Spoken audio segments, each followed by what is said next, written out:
How to remove or turn off end-to-end encryption in Messenger. Hello everyone, I am Vishaka and welcome to our channel. I will take you through the step-by-step process on how to remove or turn off end-to-end encryption in Messenger. Now let's get right into the tutorial.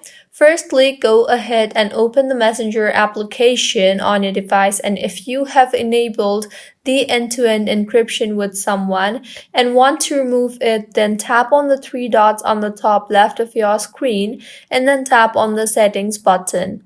Here, scroll down and you will see the end-to-end encryption toggle button. Go ahead and toggle off the button there. If this option is not available for you, as it is not available in many countries, then the other way to remove the end-to-end encryption is hold on the username of the individual with whom you want to remove end-to-end encryption.